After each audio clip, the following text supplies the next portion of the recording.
You are listening to The Briefing, first broadcast on the 2nd of April 2025 on Monocle Radio.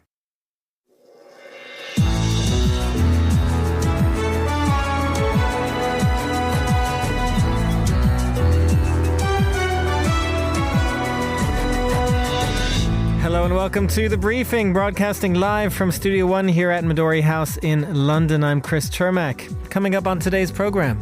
Europe holds a lot of cards, from trade to technology to the size of our market. But this strength is also built on our readiness to take firm countermeasures if necessary. European Commission President Ursula von der Leyen among those readying a response to Trump's Liberation Day tariff announcement. We'll explore the reactions from economists and markets. We'll also get the latest from the Middle East, where Israel says it is now readying to expand its security zones into Gaza. And after that, Monocle's Gunnar Grunlid is here with a Nordic roundup. What have you found for us, Gunnar? Thanks, Chris. We'll be looking at Denmark's Prime Minister finally visiting Greenland amidst the US bid for the island, Sweden's plan to modernize its nuclear bunkers, and Norway's ambitions in space. Looking forward to that. And finally, we'll get a report from our team on the ground at the Watches and Wonders Fair in Geneva. All that right here on The Briefing with me, Chris Chermak.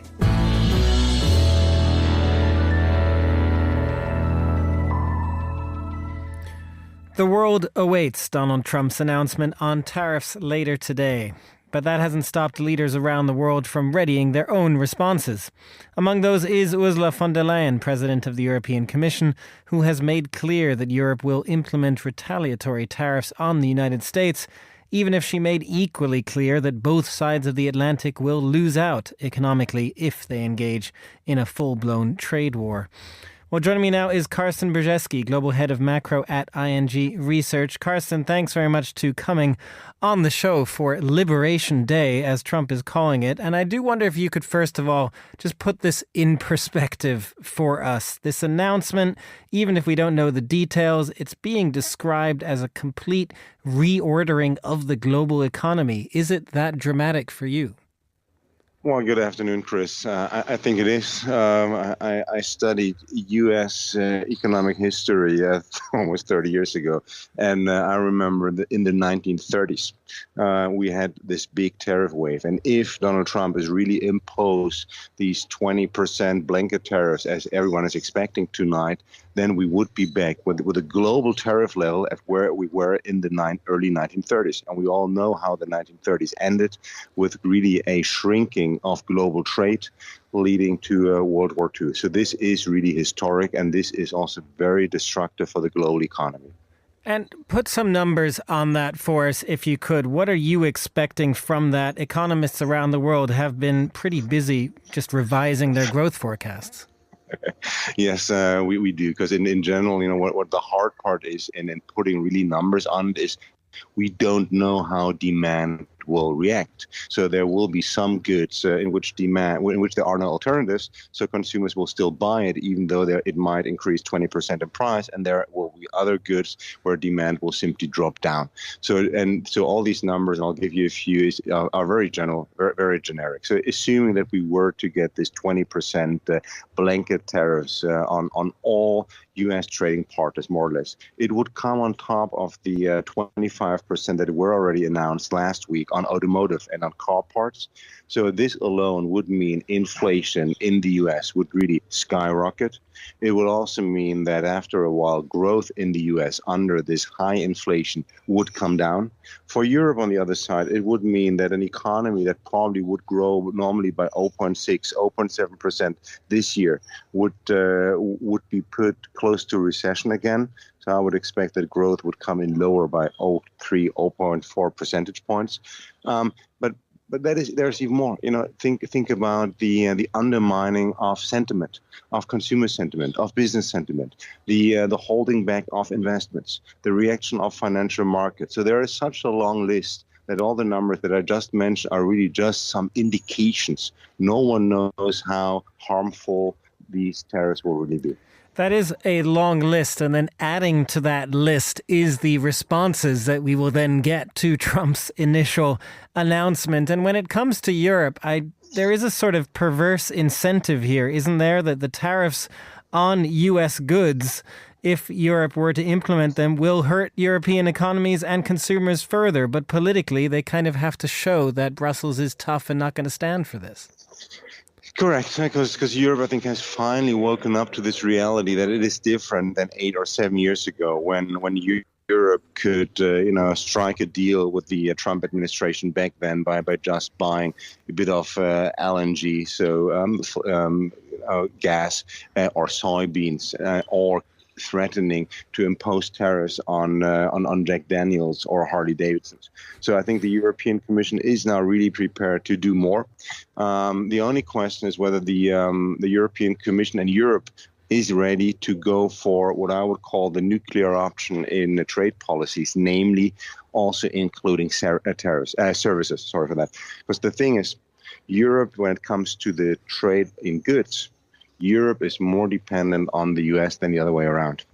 So there, Europe would harm itself. But when it gets to services, the US is more depending on Europe. So it could very well be that the European Commission will also announce that there will be tariffs, additional taxes on digital services coming out of the US to Europe.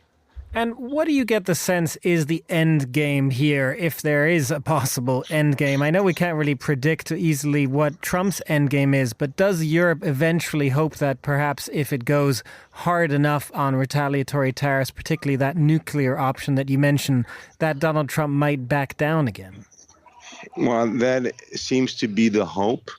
I think it could be false hope, in all honesty, because it looks as if the Trump administration is prepared for that. And I think that the Trump administration looks at it, yes, every expert will tell you trade wars do not know any winners, they only know losers. But the problem is some will lose more than the others. And I could imagine a situation in which the US administration will say, all right, if we lost less than the others, we're still the winners. So which means Europe has still more to lose, which, the end game would be. These tariffs will hurt the US economy as well. These tariffs, if really imposed, could then push the US economy into recession, will lead to a faltering and a sharp drop in stock markets, which then, in the end, someone in the course of this year would also push the Trump administration to rethink its economic policies and to more or less to withdraw on tariffs. And just finally, Karsten, when you mention losers, Germany is Europe's largest economy. It's obviously a place you are based a lot in and focus on. What can Germany do at this point? They're going to be focused on the car tariffs, but also other tariffs as well. Are they going to move away from the U.S., away from exports to the U.S.? What can Germany do about all this? Well, in the end, Chris, I think the best thing that Germany and Europe could do is to focus on strengthening the domestic economy. But that's a long shot, of course. It has to invest more in Germany and in Europe. That is one thing. Short term, and we heard already some rumors coming out of the German automotive industry that, for example, some luxury cars might no longer be exported to the US because it's simply not affordable anymore. So what we would see here is that there might be a bit of production moving out of Germany to the US, but there will also be less exports going out of Germany to the US. The only question, and then the final point, is that we also have, we have 400,000 cars that German automotive makers are producing in the US for exports out of the US. So I would assume that the automotive producers will also restructure their production chains. So it's an additional burden on an industry that it has already been suffering for quite a while now. Thank you very much, Karsten. That was Karsten Brzeski, Global Head of Macro at ING Research. And joining me now for a little more on this, the market reaction in particular as we prepare for Trump's Liberation Day, is Ewan Potts, the Bloomberg reporter and regular Monocle contributor. Ewan, thanks for joining and linking up on this tariff item for us. When it comes to the markets, there is perhaps a bit of a calm before the storm today. How have markets been positioning themselves? Hello, Chris. Yeah, the uncertainty's certainly been shaking financial markets this year. Economists have cut their US growth forecasts. There are signs that consumers in the US have been getting more wary about spending, and their longer-term inflation expectations have also risen significantly. That's something which will really concern the Federal Reserve. So the headwinds for the world's biggest economy. But in terms of the near-term market impact, as you say, fairly calm on markets today. Stocks are lower in Europe, and the US is set to open in the red as well. Healthcare stocks are under pressure in particular today. There are mass layoffs at the US Department of Health, and that is sowing some uncertainty over the outlook for vaccines and for gene therapies. And there's also talk from the Trump administration of additional tariffs on pharmaceuticals, a sector which in the past has been generally protected from such things. So there are concerns in the pharmaceutical sector, particularly about that as well. Gold trading close to a record today, often popular in times of uncertainty, had an incredible run this year, up 17% year to date, pretty hefty move in just 3 months.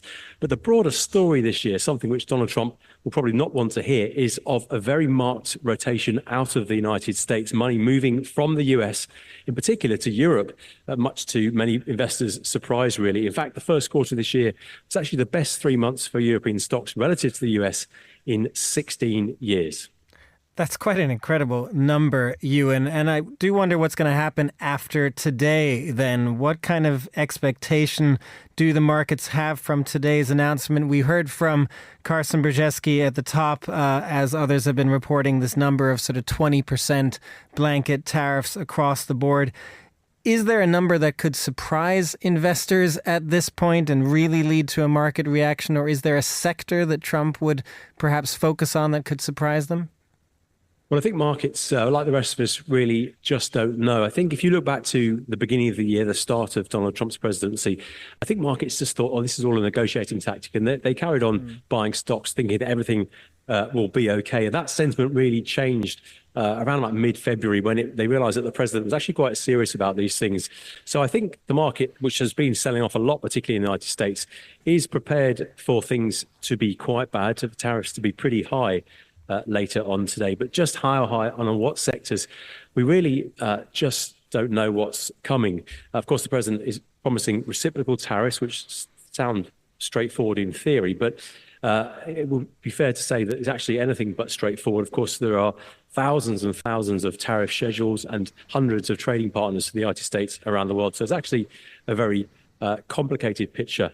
Probably fair to point out that the US actually has some of the lowest average tariffs of any major economy, or at least it certainly did before this year. So President Trump pointing out that it's only fair to raise them to the levels of other countries. But if he does do that across the board, it will be both enormously complicated and enormously disruptive to global trade. So that is sort of the worst case scenario. And raising those tariffs would bring them to levels not seen from the United States in 100 years. And I think markets will be pretty shocked if he goes the full way. But certainly the sell-off in US stocks suggests that investors are ready for some pretty bad news later on today. We'll get the detail at 9 p.m. London time. We will get those details. And just finally, Ewan, when you speak of the fact that markets were surprised by this, weren't necessarily considering it earlier in the year, is simply ending the uncertainty as might come today a win in the, for markets, as it were, even if there are predictions of recessions and other global economic tumult at the end of it? Yeah, absolutely, it would be. Our markets really, really hate uncertainty. And whatever you would say about the last 3 months, there has been a huge amount of uncertainty. If today drew a line under it, then yes, you're absolutely right. I think that would be a huge positive for stocks. And even if the tariffs that came in were quite large, if Trump said, this is the end of it, this is the big one, as he calls it, and we're not going to do any more for the next 3 months, I think that would be seen as a positive by investors. But my bet, having watched the president over the last few weeks and months, is that he's not going to say that. And this will not bring an end to uncertainty. And if the uncertainty continues and the tariffs come in perhaps bigger than expected, then that is likely to be seen as a negative by investors. So let's wait and see what we get. But certainly an end to the uncertainty would be very, very welcome. Liberation Day could be just the beginning. Ewan Potts, thank you very much for joining us. You're listening to The Briefing on Monocle Radio, and now here's Carlotta Rebello with the day's other news headlines. Thanks, Chris. China's military held long-range live fire drills in the East China Sea earlier today. The exercise, codenamed Straight Thunder, is an escalation of military drills China held on Tuesday around Taiwan. Beijing said it was practicing precision strikes on port and energy facilities, but did not disclose the location. Denmark's Prime Minister will visit Greenland on Wednesday for talks with the territory's incoming government. This follows US President Donald Trump's repeated expressions of interest in controlling the Arctic island. Mette Frederiksen's 3-day trip begins less than a week after a visit by US Vice President J.D. Vance.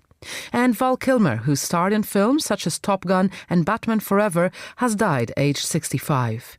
Kilmer died of pneumonia on Tuesday in Los Angeles, his daughter Mercedes told U.S. media. The California-born Juilliard-trained actor was one of Hollywood's prominent leading men in the 1990s. Those are the day's headlines. Back to you, Chris. Thanks very much, Carlotta. To the Middle East now, where Israel's Defense Minister, Israel Katz, this morning announced an expanded operation in Gaza that could soon become permanent, as Katz declared that a number of areas in Gaza would not only be recaptured, but also added to the security zones of Israel. The announcement comes as Hamas this week issued a global call to arms, the latest sign that a ceasefire from earlier this year is fast becoming an afterthought in the region. Well, joining us now on the line is Leila Milana Allen, Monocle's Middle East correspondent.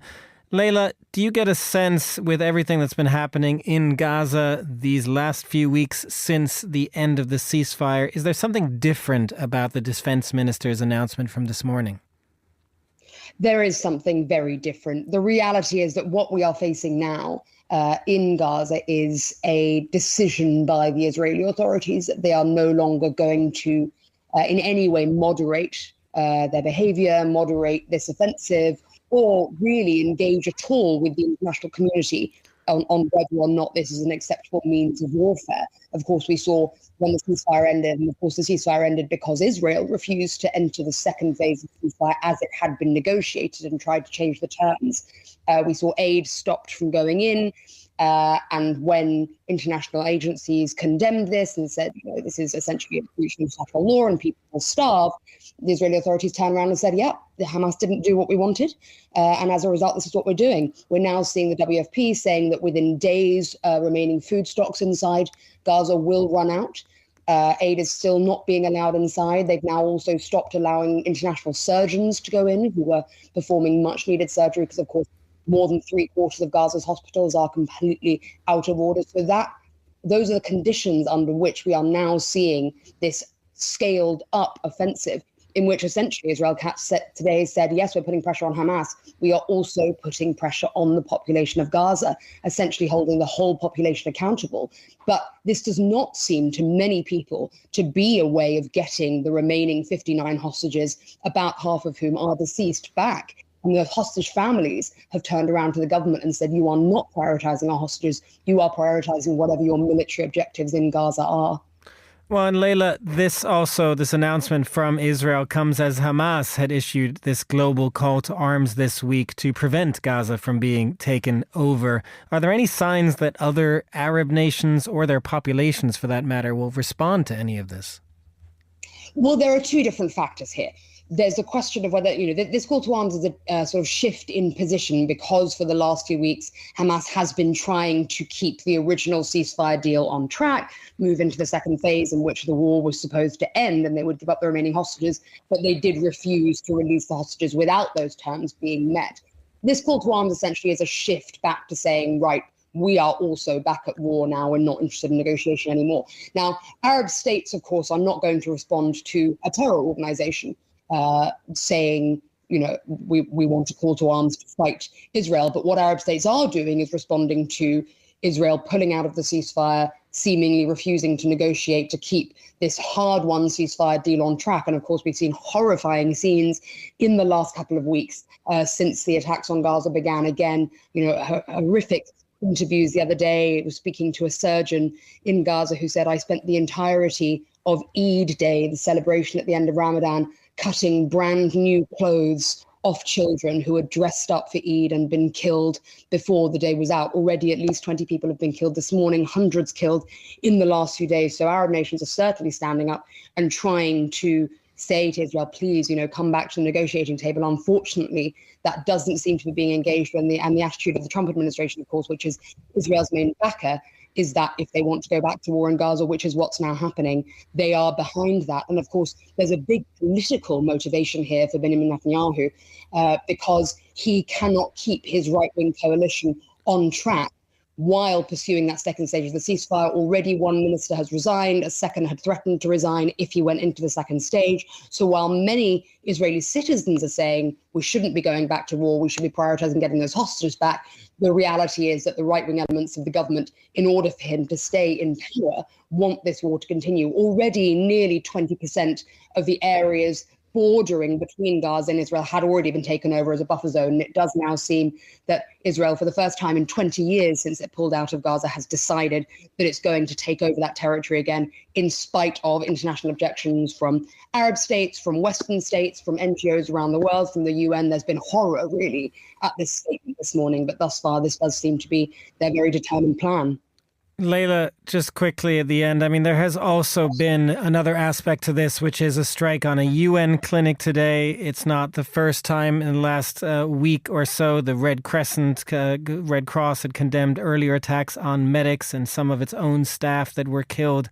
Is that something, medics tend to be clearly marked. What has Israel said about this? Does it care about that at all?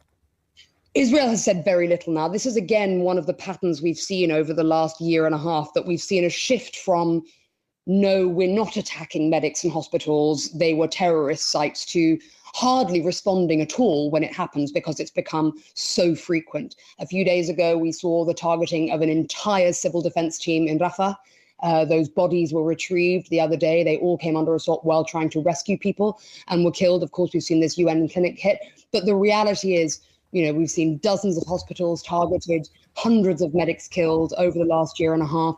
It does seem now that all the traditionally protected classes during wartime that are protected by international law, medics, hospitals, schools, journalists, of course, at least 170 Palestinian journalists killed by Israel during this war, are now up for attack, despite international outcry again. But the problem is that there's repeated international outcry, but no action is taken. And the reality is that as this continues and we see these attacks every day, and there's a strongly worded statement issued, but no actual consequences internationally for the Israeli government and for Israeli forces, that doesn't really have any meaning anymore. So there's great concern that, this is a war that will change the terms of war going forward.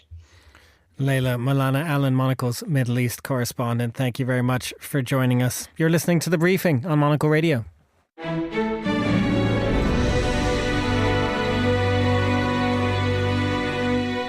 Well, it is time now for a roundup of news from the Nordics with Monocle Radio researcher Gunnar Gronlid, who joins me right here in the studio. Good afternoon, Gunnar. Good afternoon, Chris. So we heard in the headlines the first one that we want to talk about, because the Danish Prime Minister Mette Frederiksen is, not back in Greenland. She's finally visiting after everything that we've been talking about. J.D. Vance visiting Greenland. It's a popular place these days. It's popular certainly for the Americans, but it's sort of long overdue for the Danish, really, because this is one of the first proper official visits by the Danish since America started this very aggressive bid for Greenland. So it's coming very late. And now the reason why apparently the Prime Minister has sort of waited until now is because of the general election that we just had in Greenland, which just the results came out very recently. So they didn't want to be seen as interfering in the Greenland election. But at the same time, I think Denmark are sort of having to balance a very tight rope here diplomatically, because they're sort of trying to balance this thing of not pissing off Greenland at the same time as sort of defending themselves against the accusations by the US. And that's happening at the same time as, the new government in Greenland, in fact, almost all of the parties in Greenland are sort of saying very clearly that although we want to strengthen our ties with Denmark and we don't want to become America, what we ultimately want is independence. And so you're really seeing Denmark sort of flailing around here, trying to figure out how to deal with America and Greenland at the same time. And so far, it doesn't seem like they've really found a strategy to handle that. No, not an easy strategy, and we'll see how the Danish Prime Minister's visit actually goes a bit later. But another story that you have for us is from Sweden. It's announcing a $10 million plan to modernize its civil defense nuclear bunkers. Now, this is something we've also been seeing in different parts of Europe, kind of going back to things that were defunct and now need to be used again. Yeah, these bunkers were sort of set up after World War II and sort of into the Cold War, and then they were sort of phased out. Sweden has some of the most in all of Europe in terms of per capita. They have around 64,000 bunker sites around the country, and they can house number of bunkers. Yeah, they can house around 7 million people. So that's around more than two-thirds of the population. Each one of them can house like several thousand people. They're absolutely massive. And now, since joining NATO, the government civil contingencies agency has stepped up inspections of the bunkers, and now they have this sort of full-on plan to modernize the whole thing. So these bunkers are very sort of set up to be ready for nuclear war, bombs, chemical attacks, biological warfare. And so far, there's not a lot of detail about what this modernization sort of entails. We don't know what they're going to upgrade, other than the one mention that I did see is that they're going to, change out the filters that's going to protect them against the gas and the chemical weapons. It's a good start. But I'm very curious to see sort of how they are going to modernize it. I mean, Swedes, like all Scandinavians, we like to be comfortable. So I'm very curious to see what other sorts of things they're going to put in there. Are they going to prepare it for sort of months-long stays? Is there going to be entertainment? Is there going to be facilities? Is there going to be bakeries? I mean, Swedes need their baked goods. So I'm very curious to see how it's going to turn out. Baked goods, of all things, might take a little bit of time if you're going to be months inside, but who knows? Maybe there'll be bread-making facilities. Well, finally, Gunnar, we have a story from your home country of Norway, and I feel like we would need to play a little bit of Star Trek music or something here because it's the new frontier. It's space. It is space. I mean, Norway's frontier for a long time now, as you know, has been oil and gas, but we have sort of been vying for a new industry that we can sort of dominate in Europe that isn't just oil and gas. Obviously, eventually it's going to become a defunct industry probably. So space is the new frontier for us. So as early as in January of this year, Norway signed this sort of huge space deal with the US, for example. We're going to become sort of one of the main locations for America to launch their space satellites and the like. This is specifically Andøya, which is the Andøya space station has actually been going since the 60s. So we have sort of been early on this, but now we're sort of really ramping it up. We're also working with this German startup that is trying to do these orbital satellite launches. The first orbital satellite launch on the European continent was that actually happened this Sunday. Now, it looked like a spectacular failure. You might have seen this on social media. It was a bit of an explosion. Yes, it was a bit of an explosion. Just a few seconds after sort of setting off, it blew up and fell into the ocean. However, the German startup company said that actually it was a success, which is quite funny because they said it was in the air long enough for them to gather the data that they wanted. Didn't look like a massive success. But anyway, they are going to do another launch tomorrow. So we'll see how that one goes.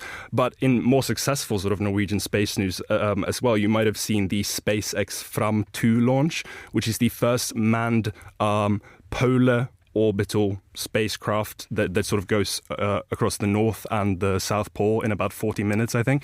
And it's named after the Norwegian polar expedition from the 1800s, one of the first ships that went to the Arctic. And it has a Norwegian astronaut on board. She's actually a filmmaker, but she is the vehicle commander of the mission. And she is now the first Norwegian astronaut who's actually gone to space and the first female astronaut, which is very exciting. So, this whole sort of ambition of Norway's, again, it's sort of a reason to have a new sort of star industry other than oil and gas, but also it is considered extremely important infrastructure for Norway to defend itself and Europe against Russia. As we know, Russia is also ramping up their sort of space capabilities, satellite capabilities. So this is sort of a big bet that Norway is making at the moment. And as a Norwegian, I hope it works out. The first Norwegian in space, probably not the last. Monocle's Gunnar Grønlund, thank you very much for joining us. This is The Briefing.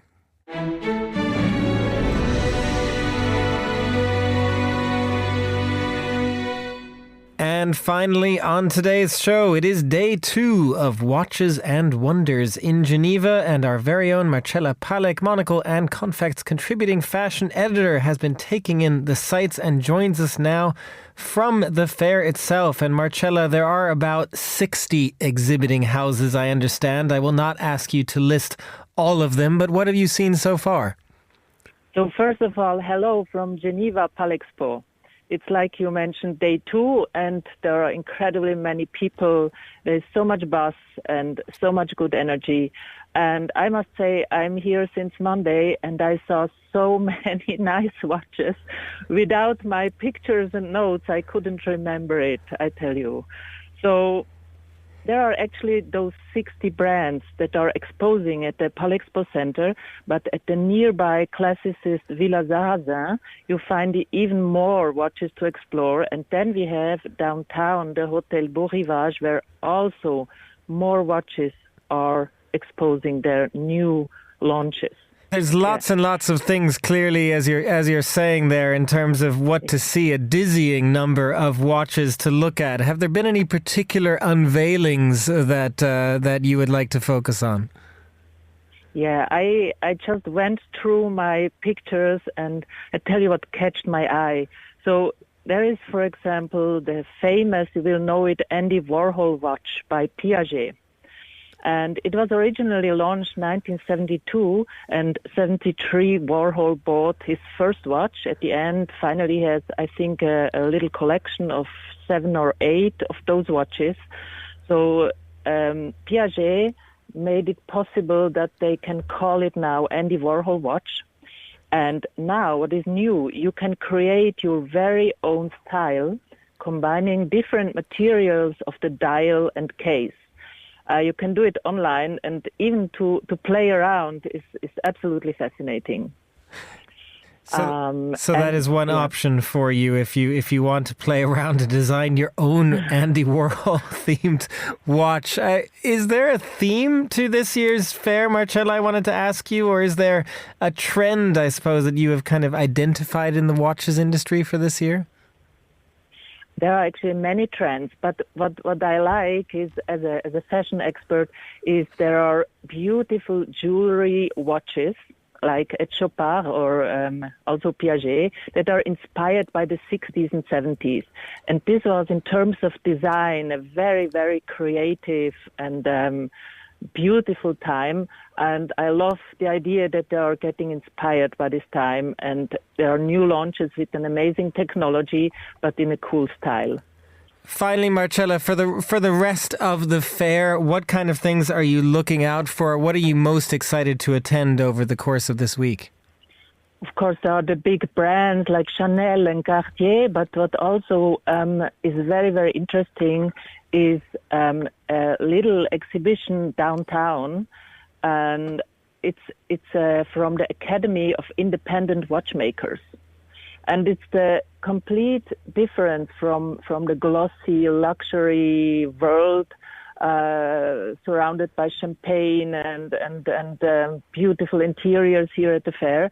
But there, I think, are the independent watchmakers are the creative minds behind of this. And there you might be able to spot some talents like David Gondo, which I think are really, really interesting, and also an option beside the big brands that, of course, have amazing designs to discover. The independent watchmakers, is that also sort of a Swiss resurgence, or who are the independent watchmakers made up of?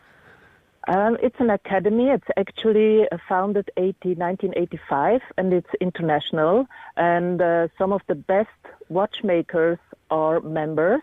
And it's not so easy. You can't be just member. You have to, You have to request a membership. So there are certain standards you have to fulfill.